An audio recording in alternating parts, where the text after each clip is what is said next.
movimiento que se ha expandido por Latinoamérica y por el mundo en general, y que a través de organismos internacionales como las Naciones Unidas están implementando una nueva forma de pensar respecto a los valores, a los principios y a la moral, destruyendo las bases que sustentaron a la civilización occidental de una manera increíble, corrosiva, que ha dejado en el camino muchas víctimas inocentes, particularmente los niños. Así que vamos a orar, vamos a dar gracias al Señor y vamos a pedir su dirección también para poder entrar en materia.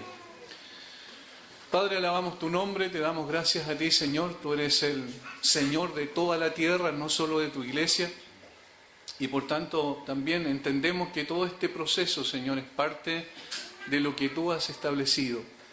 A pesar de que no lo entendemos, en un momento definido de nuestra vida miramos la sociedad y vemos la destrucción moral que se está produciendo. Sin embargo, entendemos que esto no escapa a tu control soberano y absoluto, Señor. Guíanos, dirígenos, ayúdanos como iglesia a tener también las herramientas para poder enfrentar esta lacra social, para poder hacerlo principalmente desde las Escrituras. Danos de tu gracia, Señor, y guíanos en esta hora. Lo pedimos en el nombre de Jesús. Amén. Vamos a Colosenses capítulo 2. Colosenses capítulo 2. Solo un pequeño comentario respecto a los versículos 1 al 8. El apóstol Pablo, escribiendo a esta iglesia que no había fundado, que no conocía a los hermanos allí, excepto a Epafras, que fue uno de los pastores y quizás el pastor principal de la iglesia de Colosa, que fue y visitó a Pablo cuando estaba encarcelado en Roma, y el apóstol le escribe lo siguiente: porque quiero que sepáis cuán grande lucha sostengo por vosotros y por los que están en la Odisea y por todos los que nunca han visto mi rostro, para que sean consolados sus corazones unidos en amor hasta alcanzar todas las riquezas de pleno entendimiento, a fin de conocer el misterio de Dios el Padre y de Cristo, en quien están escondidos todos los tesoros de la sabiduría y del conocimiento. Y esto lo digo para que nadie os engañe con palabras persuasivas, porque aunque estoy ausente en cuerpo, no obstante en espíritu estoy con vosotros, gozándome y mirando vuestro buen orden y la firmeza de vuestra fe en Cristo.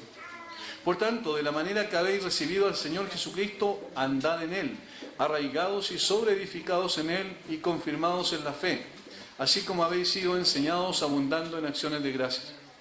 Mirad que nadie os engañe por medio de filosofías y huecas sutilezas, según las tradiciones de los hombres, conforme a los rudimentos del mundo, y no según Cristo. Porque en Él habita corporalmente toda la plenitud de la deidad, y vosotros estáis completos en Él, que es la cabeza de todo principado y potestad.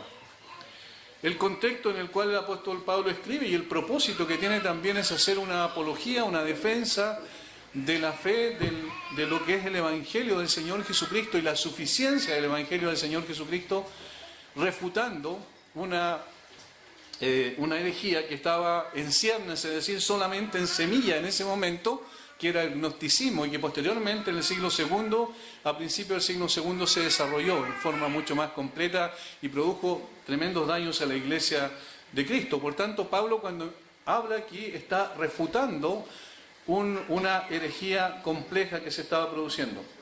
Y en el versículo 8 Pablo dice: mirad que nadie os engañe por medio de filosofías y huecas sutilezas. Mirad que nadie os engañe. La palabra significa en el original llevar cautivo, como un despojo de guerra, como un prisionero, como parte de aquello que conquistan, un conquistador sobre otra nación y lleva cautivos a esas personas de esa nación como esclavos. Y de alguna manera este es un peligro latente en la iglesia de Cristo en el día de hoy. Yo no sé si ustedes saben, pero en el día de hoy hay una teología de la homosexualidad, una teología gay. En el día de hoy hay una teología que desde las Escrituras pretende defender precisamente esta revolución cultural que tiene que ver con el género. Y por eso, como iglesia, necesitamos estar apercibidos de esto para enfrentar adecuadamente esta amenaza que está fuertemente influenciando también a la iglesia. Hay gente en los Estados Unidos, por ejemplo, en algunas denominaciones donde ya están, hay iglesias, quiero decir, donde hay en estos momentos personas que son ordenadas al ministerio y que son abiertamente homosexuales o lesbianas, también como mujeres dentro de los ministerios en Estados Unidos, en una de las iglesias de denominaciones más grandes que hay. De tal manera que esto no es ajeno a la iglesia, no es solamente algo social que rodea a la iglesia, sino es algo que está entrando en la iglesia peligrosamente. Más adelante esperamos, ya mañana, si el Señor lo permite, poder ver algo de esto en relación a la teología que se está introduciendo en la iglesia fuertemente, que nosotros tenemos que tener las armas para enfrentar esta situación. De tal forma que vamos a ir nosotros paso a paso viendo algunos conceptos en relación a la revolución cultural. Yo le coloqué el nuevo rostro de un viejo engaño. ¿Por qué? Porque esto es lo que siempre Satanás ha hecho. Tratar de distorsionar la verdad, modificar la verdad, crear una nueva verdad, como vamos a ver en la introducción, lo que significa la ideología de género. Definición, ¿qué es lo que es la ideología de género en términos generales? Un famoso filósofo chileno, en realidad, la describió de esta manera. Dice, es un sistema de ideas que se postula como modelo, según el cual ha de reestructurarse toda la vida en sociedad. Se lo concibe independientemente de la realidad. Esto que subrayo es importante. Independientemente de la realidad. No se basan en la realidad para a partir de la realidad poder interpretar las cosas, sino que ellos conciben la realidad como creadores de la realidad. Y la realidad concreta la dejan absolutamente de lado. No es de ninguna manera la experiencia, dice él, lo que pueda alimentarlo o obligarlo a rectificar. No está condicionado por la concreta realidad, sino que es esta, la realidad, la que debe ser definida como tal por la ideología. Y una vez establecido el modelo, su objetivo es el ser aplicado a la vida humana como un molde en el cual está todo comprendido. Es una anticipación de la realidad, un proyecto que define qué y cómo ha de ser esa realidad. Por esto no necesita de la experiencia, sino del poder. Ojo con esto, no necesita de la experiencia, sino del poder. Es decir, teniendo el poder, se implementa en todos los ámbitos de la sociedad. Y eso es lo que nosotros estamos viendo en el día de hoy.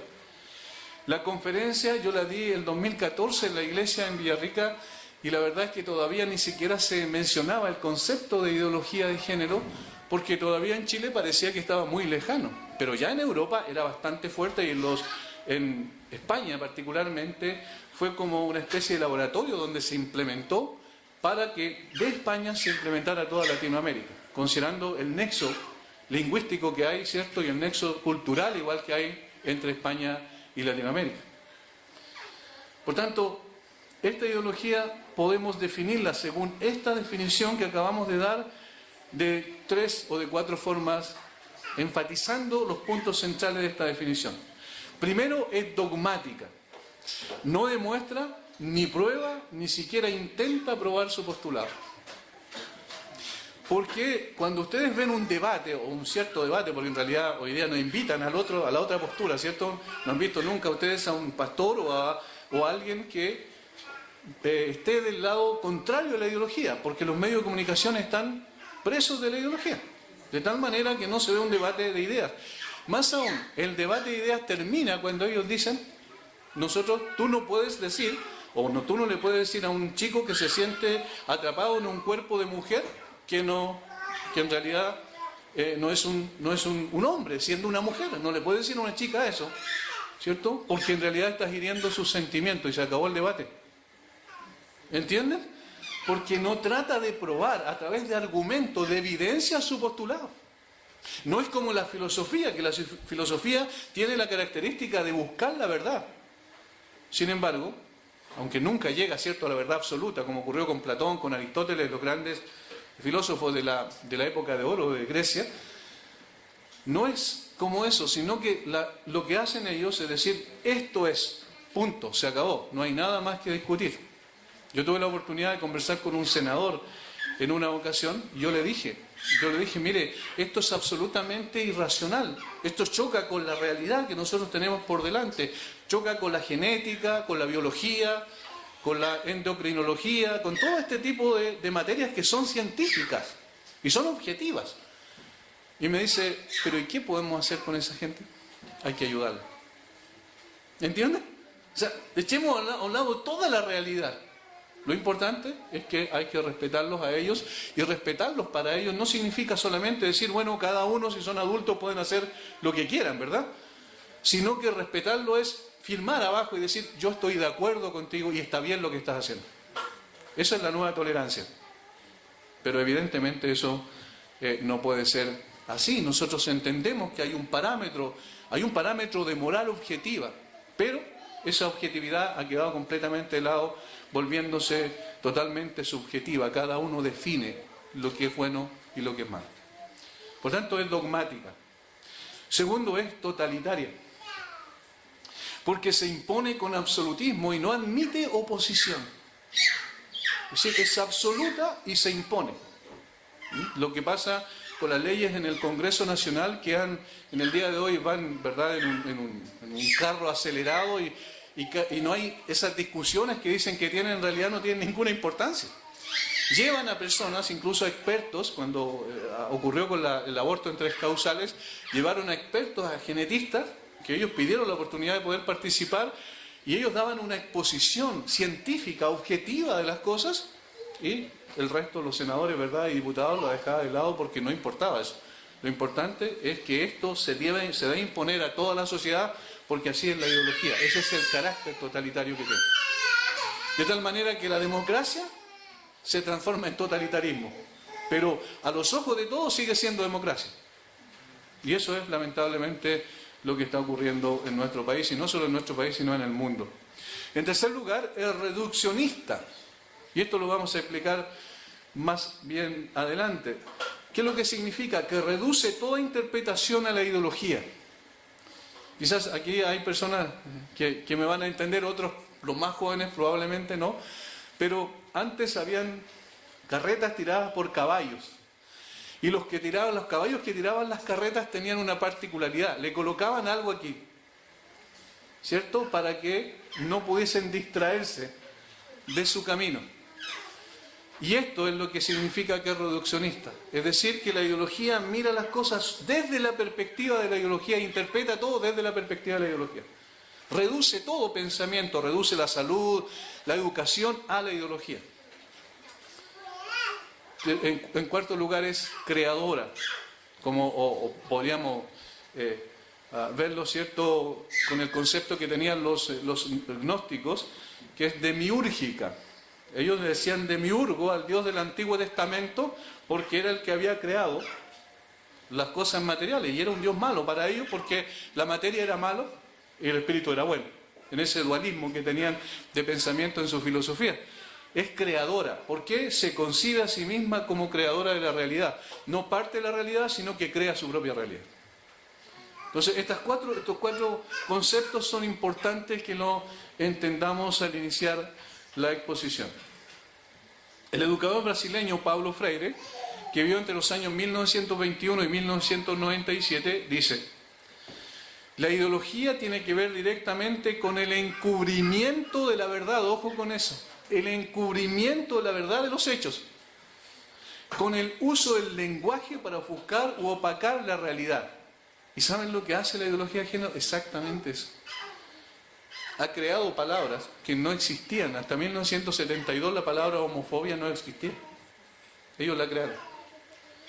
Empezaron a crear una serie de palabras, después crearon transfobia, ¿cierto? Y todas estas fobias que aparecieron, que no estaban en el diccionario como tal, pero ellos la crearon con el propósito de poder, a través de como una especie de mantra, repetir una y otra vez a través de los medios de comunicación hasta cambiar la realidad. El uso del lenguaje entonces para buscar o opacar la realidad. Al mismo tiempo, dice él, que nos vuelve miopes, corto de vista. Nos vuelve miopes. En el fondo, la ideología, dice, tiene un poder de persuasión indiscutible. Persuade a las personas, convence a las personas, y por eso quizás sus mismos amigos que hace un tiempo atrás tenían una posición respecto al concepto de la homosexualidad o la transexualidad, en el día de hoy cambiaron completamente. Y uno se pregunta, pero ¿cómo, hombre, si hace tiempo conversamos el tema y tú decías otra cosa? ¿Qué pasó en el proceso? Fueron persuadidos por la ideología, porque apunta al emocionalismo más que a la razón. ¿Se fijan? Son personas que están sufriendo. ¿Cómo tú vas a decir que esto no es correcto? ¿Cómo tú le vas a decir a un niño una cosa así? Tú estás atacando lo más íntimo de su ser. Por tanto, persuade a través de las emociones. Sigue diciendo él, el discurso ideológico amenaza anestesiar nuestra mente. ¿Ven que el problema es tratar de sacar el cerebro en un sentido metafórico? Estoy hablando de la gente y dejarlo de lado. No pienses, sino siente. Confundir la curiosidad, dice él, distorsionar la percepción de los hechos, de las cosas, de los acontecimientos. Distorsiona todo, todo. Es completamente irracional. Es completamente irracional. Ejemplos históricos de ideología. 3. Nazismo, marxismo y género. El nazismo, el énfasis, la forma en que reducían todo, lo reducían a la lucha de razas, ¿cierto? La raza aria era la única raza, la raza que tenía que gobernar sobre todo, y los demás eran todas inferiores. El marxismo reduce todo a la lucha de clases. El proletariado tiene que levantarse en revolución contra los burgueses, ¿cierto? Los que tienen el control del capital, los que tienen los medios de producción. Y el género es la lucha de sexos. Por eso el feminismo radical en el día de hoy está atacando con todo y está metiéndose también en el concepto dentro de la iglesia, y necesitamos estar apercibidos de eso para enfrentarlo adecuadamente. La lucha de sexos. En lugar de que los diferentes personas, ¿cierto? Hombre y mujer, puedan ser complementarios, los colocan el uno contra el otro, para destruirse a sí mismos. De allí destruyen el concepto de familia, como vamos a ver más adelante. Por eso es tan peligroso. Entre paréntesis, el nazismo con la lucha de razas fue responsable de la matanza de más de 20 millones de personas. El marxismo con la lucha de clases en los países donde se impuso por la fuerza es responsable de más de 100 millones de muertes. Y el género está destruyendo al ser humano en su misma esencia. Está cambiando su ontología, es decir, lo que es el ser en sí mismo. Está reduciendo al hombre a un objeto y no a un ser creado, como nosotros sabemos, conforme a la imagen de Dios, aunque distorsionado por el pecado. Eso no es lo que enseña la ideología. Esto es reduccionismo. El nazismo quiso reducir la historia y la explicación de la sociedad a un enfrentamiento entre razas, olvidando el resto de los parámetros. El marxismo quiso reducir la historia y la clave de la explicación de la sociedad a un solo parámetro, la lucha de clases entre ricos y pobres. Y ahora la ideología de género, con el mismo simplismo y carácter reduccionista, quiere reducir la explicación del hombre y de la historia usando un solo parámetro, el enfrentamiento entre hombres y mujeres. Definiciones. Cuando hablamos de ideología de género estamos hablando de una nueva y revolucionaria concepción del ser humano, de su naturaleza y carácter distintivo. La ideología de género sostiene que la diferenciación sexual no tiene ninguna importancia. No tiene ninguna importancia y no define absolutamente nada. Es decir, si naces con órganos femeninos o órganos masculinos, eso no dice nada, no tiene ninguna trascendencia. Y tú tienes que estar por sobre esa realidad concreta. La ideología de género sostiene que la diferenciación sexual no tiene ninguna importancia, es decir, los datos de la naturaleza y la biología, la genética, la endocrinología, la neurociencia, la anatomía y así cualquier otro dato objetivo no define lo que somos, hombre o mujer, sino que hombre y mujer son construcciones sociales definidas por los hombres que a través de la historia han subyugado a la mujer. Eso es el gran discurso, eso es todo el argumento de ellos. Miren, el hombre y la mujer son construcciones sociales definidas por los hombres que a través de la historia han subyugado a la mujer. Eso es todo. Allí cabe todo su pensamiento, toda su filosofía, todo el sustento de su ideología está en esa última frase. No tiene sentido, es absurdo. Ustedes le preguntan a una persona y ellos dicen, bueno, siempre la historia muestra que el hombre ha subyugado a la mujer. Y efectivamente debemos reconocer que el machismo es una realidad social. Sin embargo, eso no debe distorsionarse con el hecho de que el hombre en el fondo definió quién debía ser la mujer y el hombre definió quién debía ser el hombre. Eso es absurdo. Eso no tiene ningún sentido, porque biológicamente y genéticamente somos distintos, con características singulares el hombre y la mujer, y por eso somos complementarios. ¿Recuerdan al principio en el Génesis? Y creó Dios al hombre a su imagen y semejanza, y luego dice que hizo caer sueño profundo en Adán y tomó una de sus costillas y formó a la mujer. ¿Por qué? Porque necesitaba una ayuda idónea, había un complemento. Nosotros los creyentes somos complementaristas y no en una lucha entre uno y otro. Cuando se destruye el concepto correcto de lo que es el hombre y la mujer en términos de hechos concretos, ¿qué es lo que ocurre? Necesariamente se va a destruir el matrimonio. Y si se destruye el matrimonio, se destruye la familia. Y si se destruye la familia, se destruye la sociedad. ¿Entienden las implicancias que tiene esto? Por eso es que es tan grave lo que está pasando, lo que tenemos nosotros frente a nuestros ojos. Quiero citar directamente de ellos para que ustedes vean que esto no es una especulación. Esto es lo que dice una ideóloga de género. El género es una construcción cultural. Por consiguiente, no es ni resultado causal del sexo, ni tan aparentemente fijo como el sexo. Al teorizar que el género es una construcción radicalmente independiente del sexo, el género mismo viene a ser un artificio libre de ataduras. En consecuencia, hombre y masculino podrían significar tanto un cuerpo femenino como uno masculino. Mujer y femenino, tanto un cuerpo masculino como uno femenino. Eso dice Judith Butler, ideóloga de género. Quiero decir además que estos libros son libros de textos en todas las universidades del mundo. Es decir, todos los que estudian en la universidad necesariamente se encuentran con estos libros de texto. Y estos son los que definen, supuestamente, lo que debe ser la concepción de género que nosotros hemos de tener. Pero sabemos claramente por las escrituras y por la realidad concreta. Esto es importante, no es una cuestión solo religiosa. ¿Han escuchado cómo destruyen el argumento cuando un creyente dice esto no es correcto? Ah, no, la religión no tiene nada que opinar acá. Pero los que somos creyentes somos también miembros de una nación, somos ciudadanos de una nación, tenemos ciertos derechos, ¿verdad?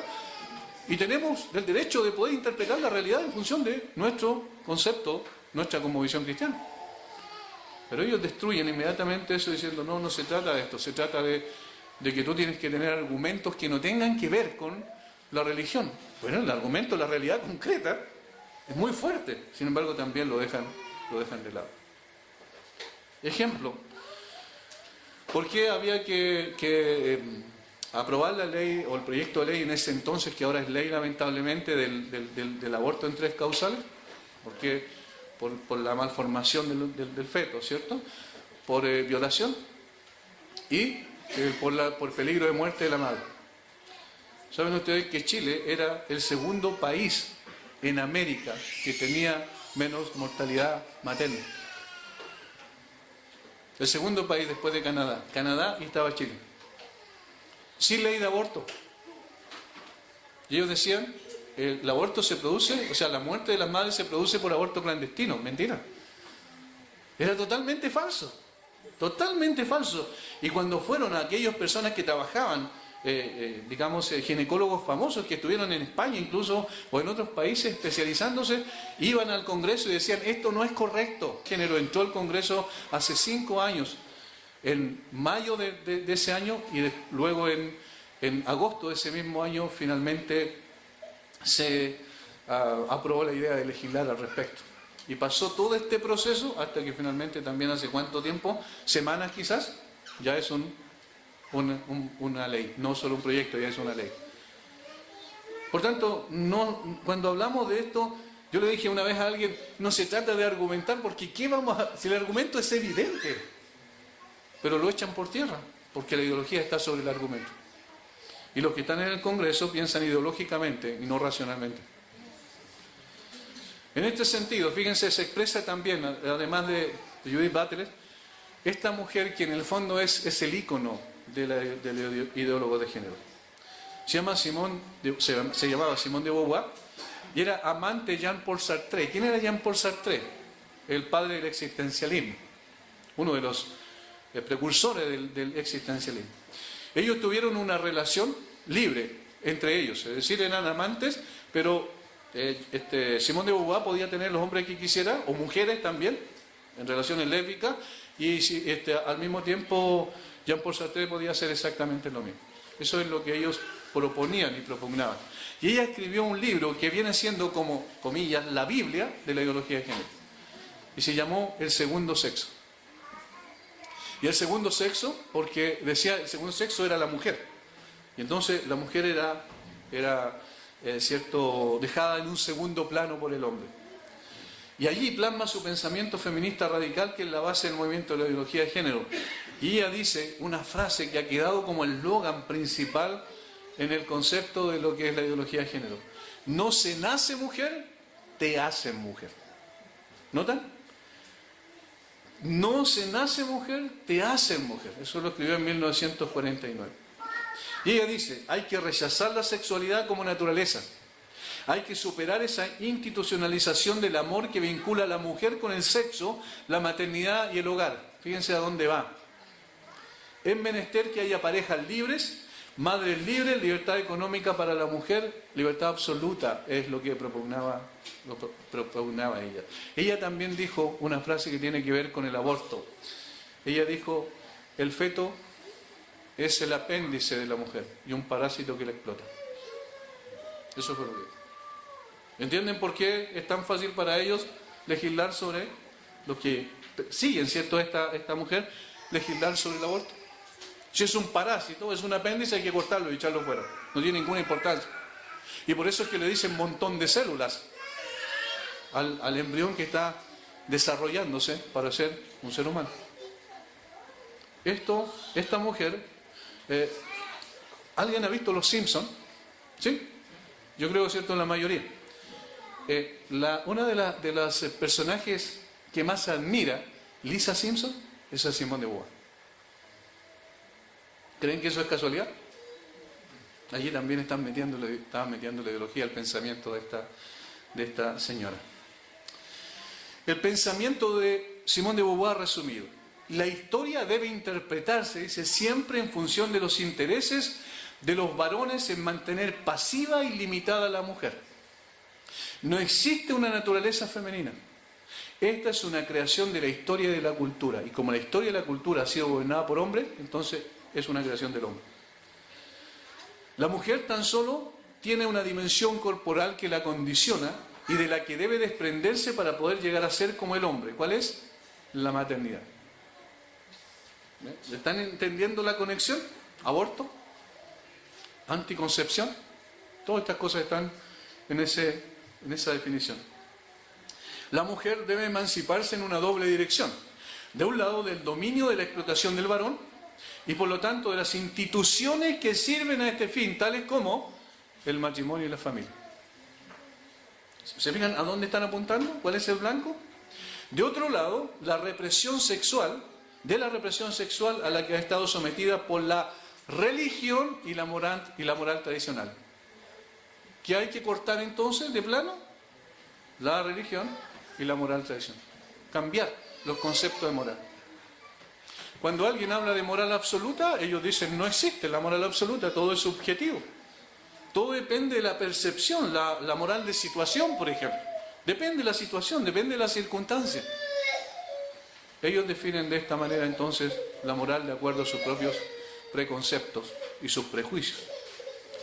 La Biblia dice que hay de aquellos que a lo bueno dicen malo y a lo malo dicen bueno, que cambian la luz en tinieblas, las tinieblas en luz, que hacen lo dulce por amargo, lo amargo por dulce, ¿verdad? Hay de aquellos, y evidentemente ellos están haciendo precisamente eso. Entonces, ¿cuáles son los focos, digamos, de donde apuntan? Matrimonio, familia, religión y moral. Ahí está. Eso es lo que ellos quieren destruir. Y como las ideas tienen consecuencias, vamos a ver la base filosófica de la ideología de género. ¿De dónde proceden todas estas ideas? Y en una oportunidad, un muchacho, bien intencionado, que estudiaba en la universidad, me dijo: pastor, yo estoy de acuerdo con lo que usted dijo, pero hay algo que yo no estoy de acuerdo. ¿Qué es? Porque usted vincula el marxismo con la ideología de género y no tiene nada que ver. Entonces yo le dije: ¿y por qué dices eso? No, porque yo tuve una profesora que era una doctora en género y me enseñó así. Y era un creyente. ¿Me entienden lo peligroso? Es decir, estaba recibiendo como dogma lo que estaba diciendo porque la señora tenía una educación superior en esa parte, en esa área, en género. Obviamente era una ideóloga de género. Ahora, yo le dije: mira, estos son los fundamentos para decir que entre el marxismo y la ideología de género hay una relación, hay un matrimonio. Federico Engels, pensador de la revolución, amigo de Karl Marx, ¿verdad?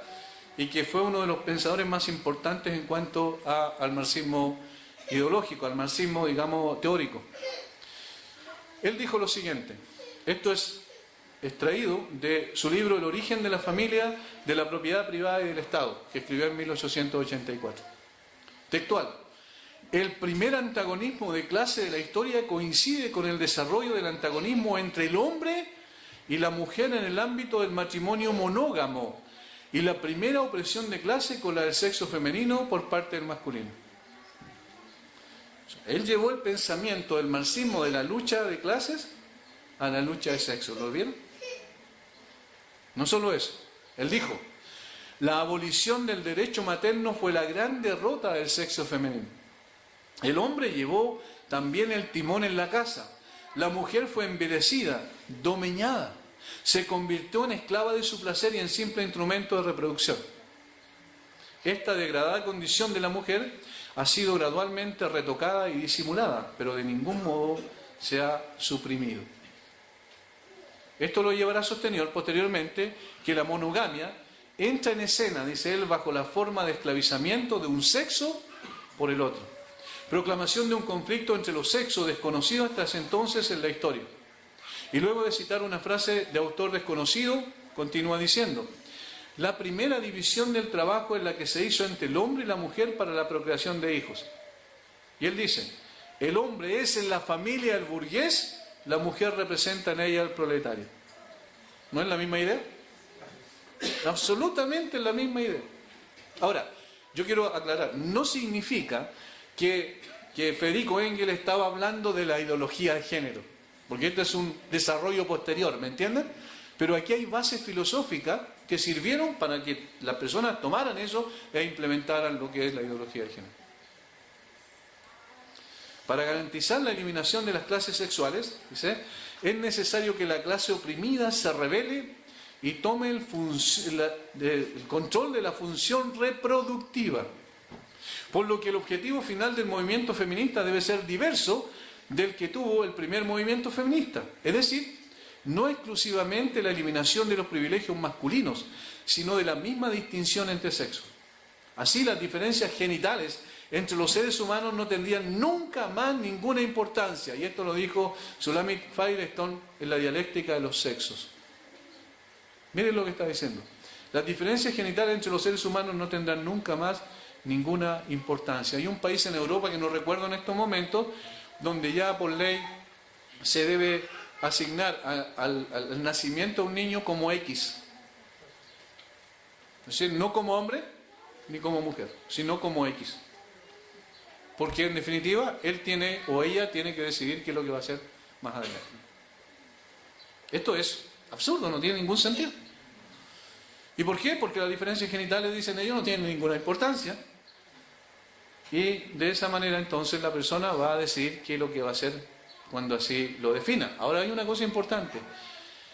Ellos dicen eso, pero los niños, sabemos que los niños no tienen el discernimiento adecuado para tomar una decisión en relación a eso.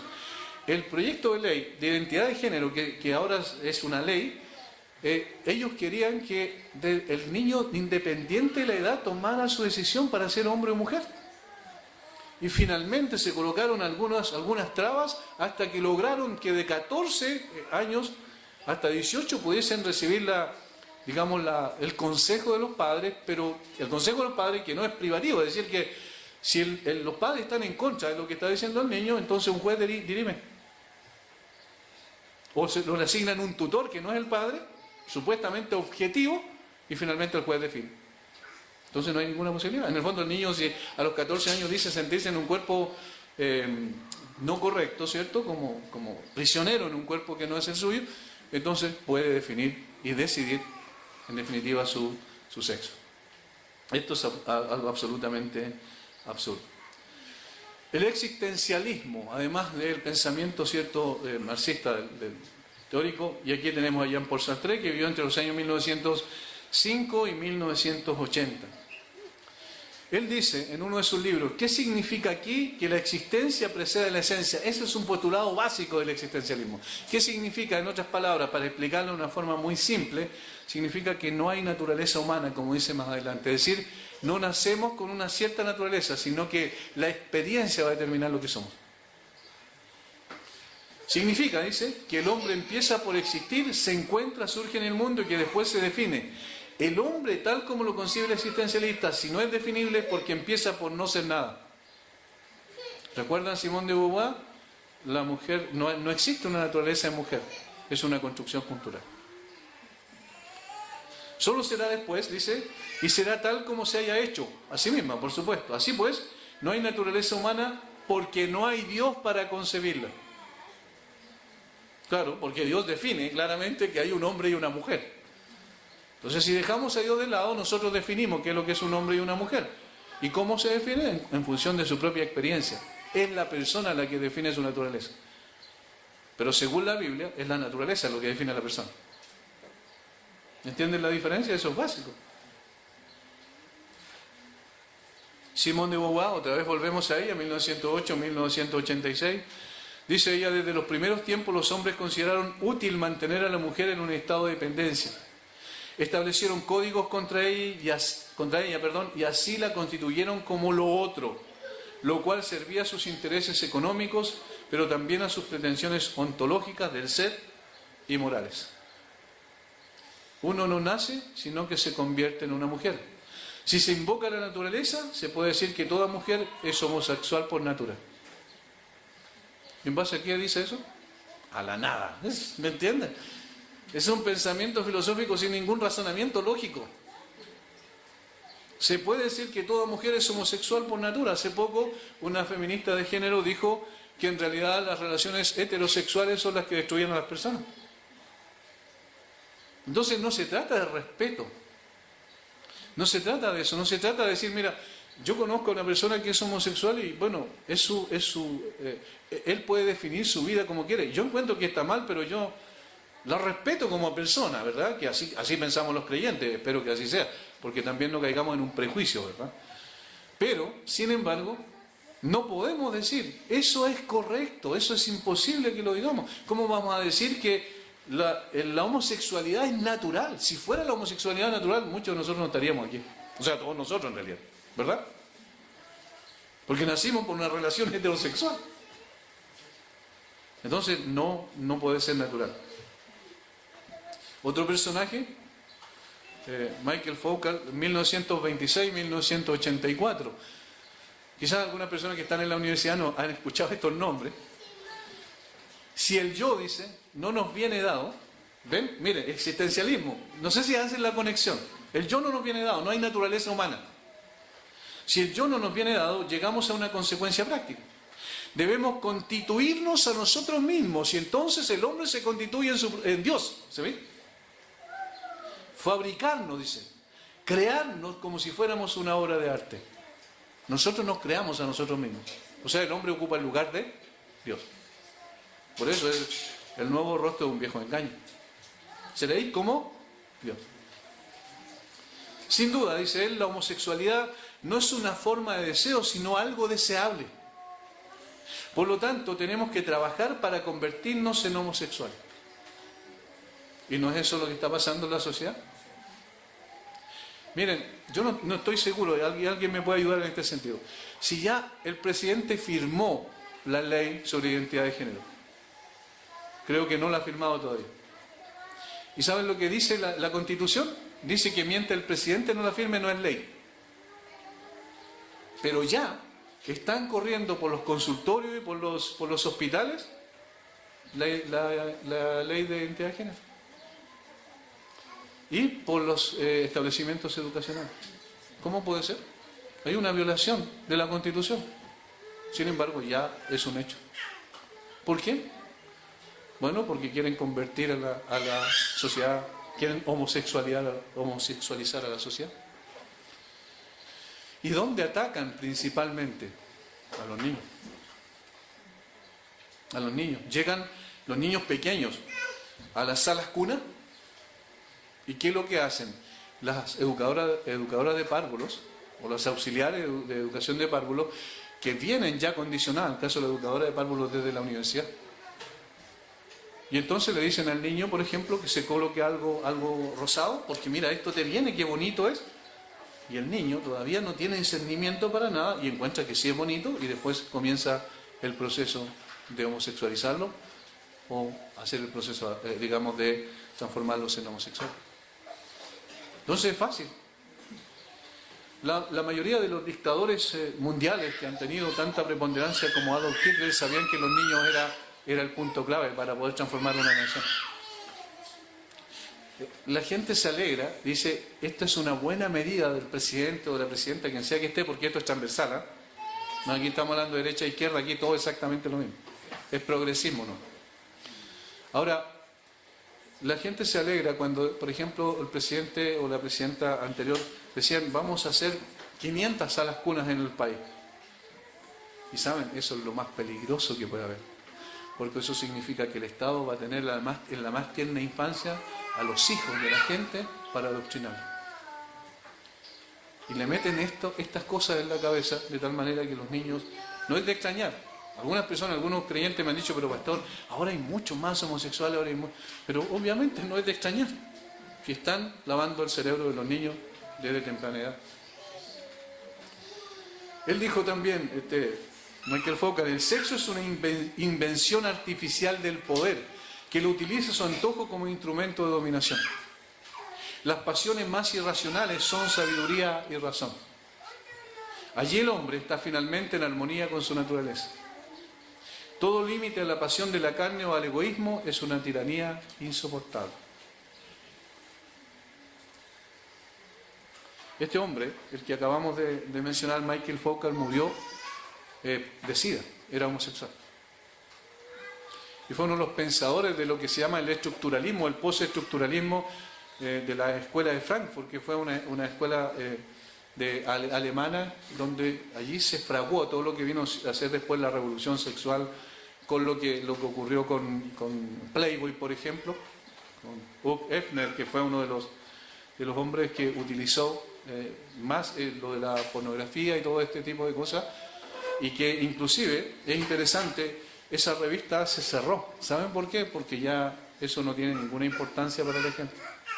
O sea, aún la pornografía, entre comillas, natural, la pornografía de heterosexualidad, ya no tiene ninguna importancia. Entonces ya dejó de ser un negocio. ¿Pero qué es lo que hizo? Destruyó las bases morales de la sociedad. Bases científicas ahora de la ideología de género, decimos bases científicas entre comillas, porque vamos a ver lo que realmente ocurre. Este fue John Money, el que vivió entre los años 1921 y 2006. Y este era médico psiquiatra de la Universidad Johns Hopkins en Baltimore, en Estados Unidos, y sostenía lo que llamó identidad de género. Él fue el primero que habló sobre el tema de una persona, de la identidad de género de una persona dependía exclusivamente de la educación recibida y podía ser distinta al sexo biológico de esa persona. Él lo que postulaba, en otras palabras, en palabras simples, es que si tú educas a tu hijo como siendo que nació como hombre, lo educas como una mujer, va a ser una mujer, y viceversa. Que todo dependía de la educación que recibía para que una persona se transformara en lo que era, hombre o mujer.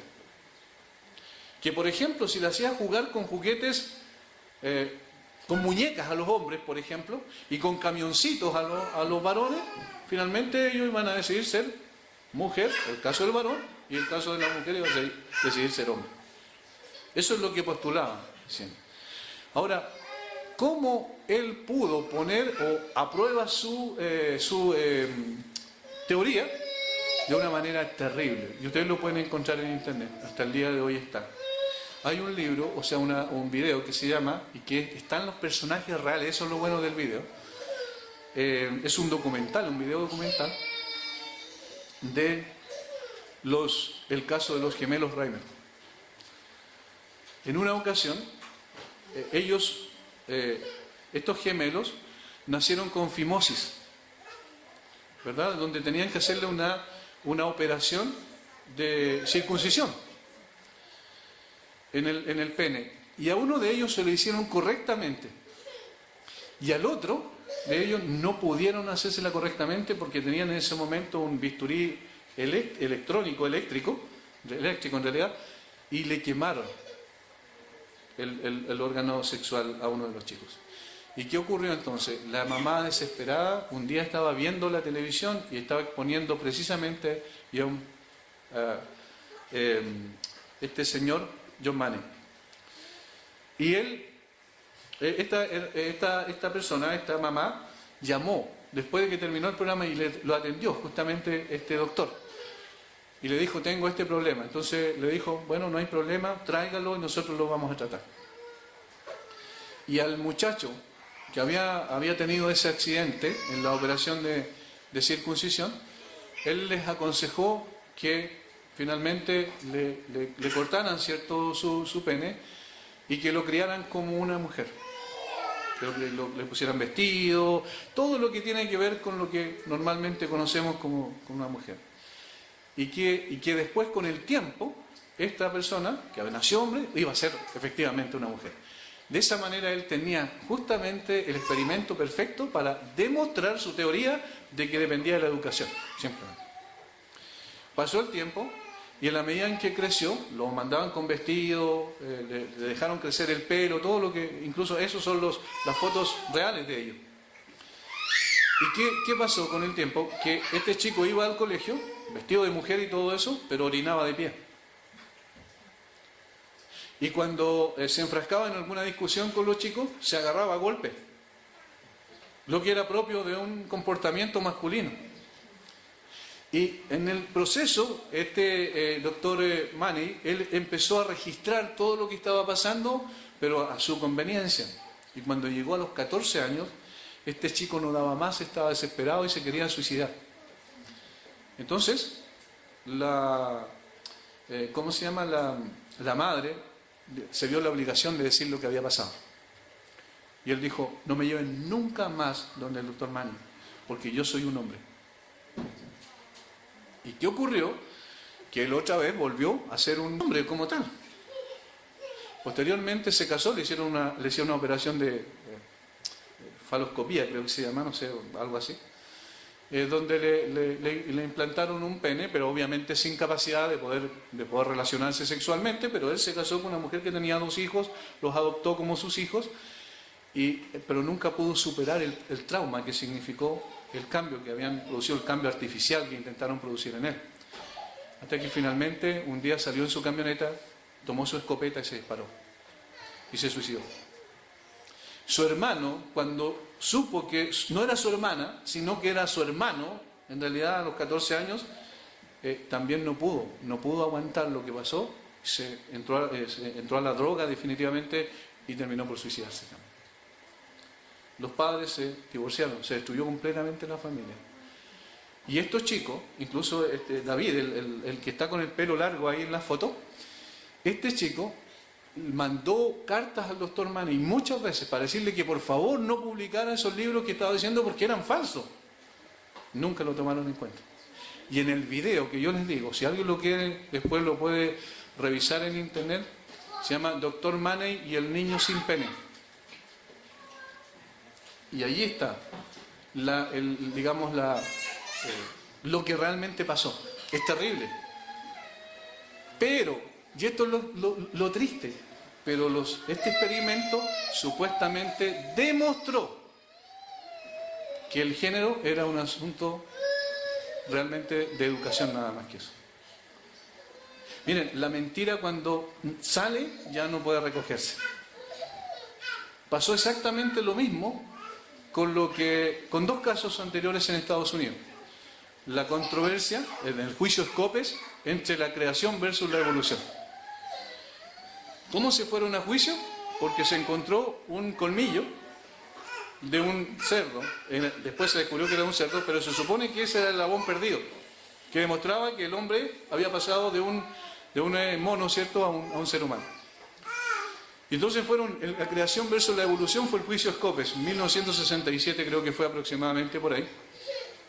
Finalmente el Tribunal Supremo en Estados Unidos determinó que la evolución sí era un hecho, porque eso demostraba que era un hecho. Al poco tiempo, y determinó que se enseñara en los colegios la evolución en lugar de la creación, como algo científico. Al poco tiempo después se descubrió que el colmillo que encontraron era de un cerdo extinto, de un pecarí. No tenía nada que ver con el hombre. Pero en la revista científica ignoraron totalmente el hecho. Ya la evolución era un hecho. 1973, una mujer dijo que había sido violada por un grupo de hombres y que había quedado embarazada. Entonces, dos mujeres, abogadas, lo tomaron y llevaron el caso a la Corte Suprema de Estados Unidos. ¿Y qué ocurrió? Pidieron el aborto para la mujer, que el aborto fuera legal en todos los Estados Unidos. Finalmente ganaron el juicio. ¿Qué pasó con la mujer? La mujer no abortó, tuvo a su hijo, una vez que lo tuvo lo regaló en adopción. Y después desmintió que ella nunca había sido violada por una pandilla. Ahora, eso no salió más en las noticias tampoco. Aquí hay una manipulación tremenda. Una manipulación a través de los medios masivos de comunicación. De tal manera que si alguien les dice un día, el doctor Manning demostró que el sexo o la identidad de género tiene que ver con un asunto de educación, díganle, eso es completamente falso. No existe. Pero hasta el día de hoy lo citan como un argumento. Alfred Kinsey vivió entre los años 1894 y 1956, era un zoólogo norteamericano. Dijo él lo siguiente: hablando en términos biológicos, no existe en mi opinión ninguna relación sexual que yo considere normal. Ha sido ampliamente conocido esta persona por el fraude que supuestamente demostró que el 10% de la población mundial es homosexual. Él hizo una encuesta sin ninguna base estadística, inclusive encuestando a prostitutos, es decir, varones que se dedicaban a la prostitución, y a muchas personas que estaban en los recintos carcelarios como violadores. Y en base a eso hizo la encuesta y se demostró que el 10% de la población mundial es homosexual. Esto ha sido desmentido por la ciencia de las estadísticas. Es falso. Pero él tenía un preconcepto, ¿y a cuál era? Que las relaciones sexuales ninguna era normal, todo era correcto. Dice además la historia que este hombre practicó e hizo violar a niños en la Universidad de Johns Hopkins en Estados Unidos. En la Universidad de Baltimore, no me acuerdo realmente, una de las universidades importantes. Él hizo experimentos con niños. Mientras violaban a los niños, él estaba tomando notas respecto a cómo reaccionaba el niño violado. Este tipo de mente es la que está detrás de lo que es la base de esto que estamos viendo en el día de hoy. Miren lo que dijo él. Estas son palabras textuales de su libro. Es difícil entender por qué un niño, excepto por sus condicionamientos culturales, debería sentirse turbado porque le toquen sus genitales, o por ver los genitales de otras personas, o por otros contactos sexuales incluso más concretos. Eso es pedofilia, ¿no es verdad? Zoofilia. Está comprobado, dice, que los contactos humanos con animales de otras especies han sido algo conocido desde los albores de la historia. Son algo conocido hoy en día en todas las razas humanas y no son infrecuentes en nuestra propia cultura, como pondrán de manifiesto los datos del presente capítulo, dice en su libro. Eso se llama zoofilia, la relación de seres humanos con animales. Lejos de sorprendernos, dice, los datos simplemente confirman nuestra actual convicción, según la cual las fuerzas que atraen a los individuos de la misma especie para mantener relaciones sexuales entre sí pueden servir en ocasiones para atraer a individuos de diferentes especies para mantener el mismo tipo de relaciones sexuales. ¿Cuál era su pensamiento respecto a la moral? El llevar a cabo todo tipo de actividad sexual es liberarse del condicionamiento cultural que la sociedad impone y que lleva a hacer distinciones entre lo que está bien o mal, lo que es lícito o ilícito. normal o anormal, aceptable o inaceptable en nuestra sociedad. O sea, hay que echar abajo toda barrera, todo cerco moral, porque en realidad todo está permitido. Eso lo escribió en el informe 15 en 1948. Debemos concluir, dice, que en nuestros días los juicios formados sobre las actividades normales y anormales eran al principio juicios morales, pero que no encuentran justificación en la biología. Y eso es ridículo, porque la moral no tiene nada que ver con la biología en un sentido concreto. Los juicios axiológicos, es decir, lo de moral, lo que tiene que ver con moral, no es algo biológico necesariamente. Ahora, cuando hablamos de sexo, sí que es biológico, porque obviamente nacimos con ciertas características sexuales que son complementarias con el otro sexo. Pero desde el punto de vista de estos juicios morales, dice él, que no encuentran justificación en la biología, eso no tiene ningún sentido, siquiera no cabe el menor análisis respecto a aquello. Ya vimos los fundamentos científicos, los fundamentos filosóficos, científicos, y ahora vamos a ver lo que tiene que ver con la revolución cultural, que en definitiva es la implementación de esto.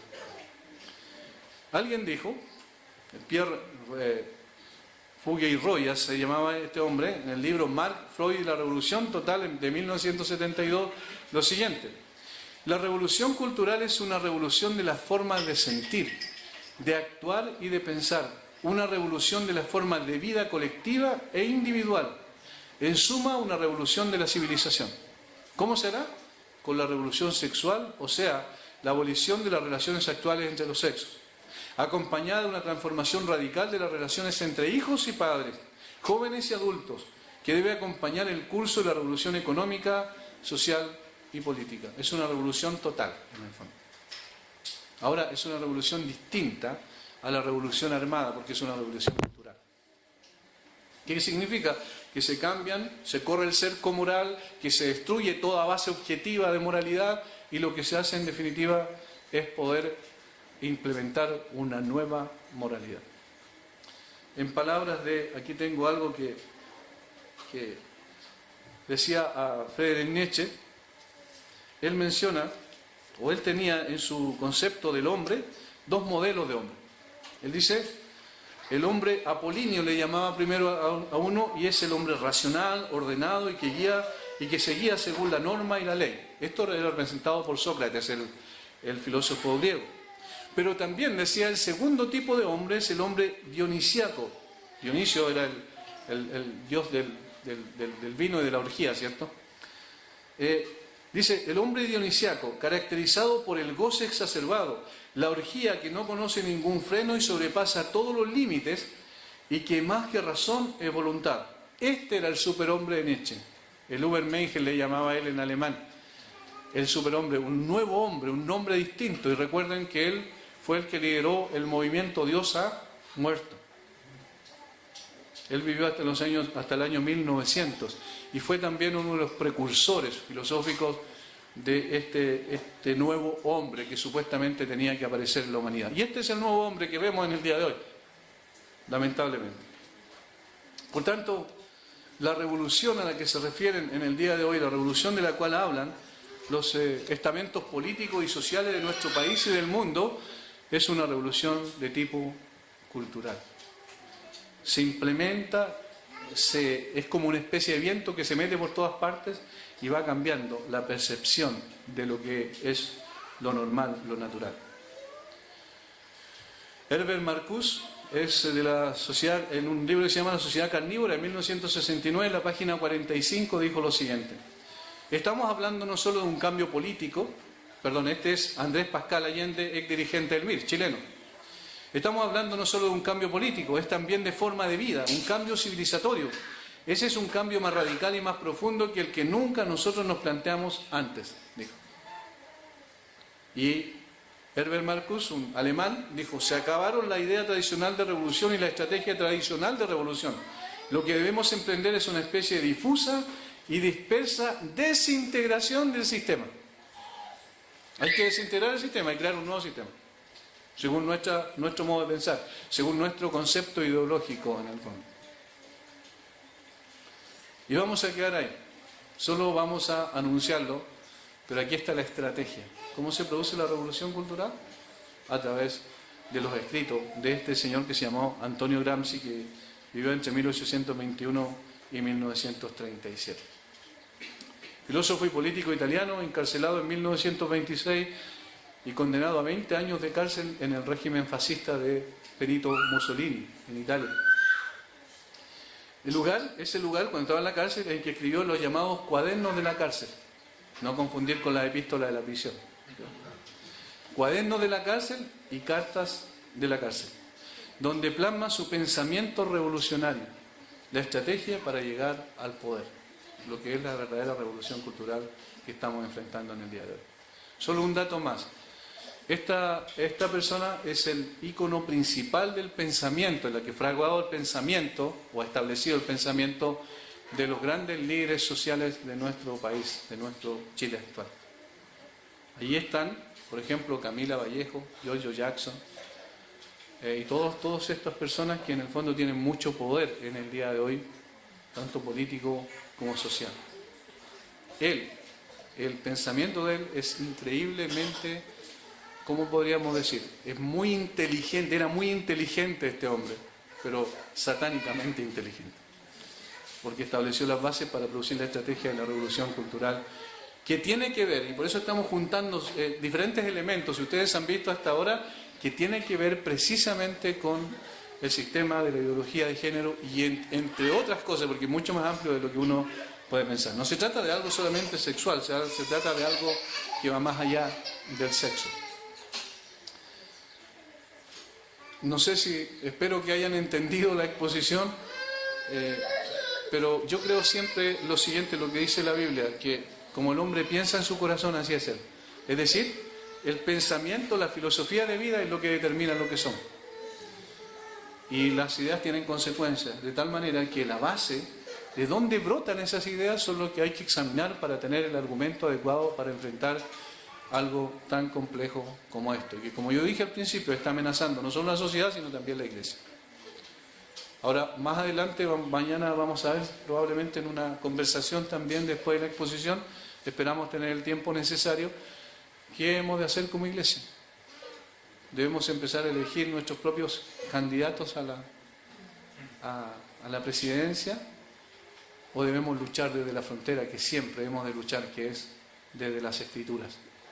Y particularmente de la centralidad del Evangelio. Porque el único que cambia el corazón de la persona es el Evangelio. Podemos convencer a alguien, pero no podemos convertir a alguien sin el Evangelio. El Evangelio es el que convierte, cambia el corazón, lo transforma y le da una visión totalmente distinta a las personas. Vamos a orar para terminar este tiempo.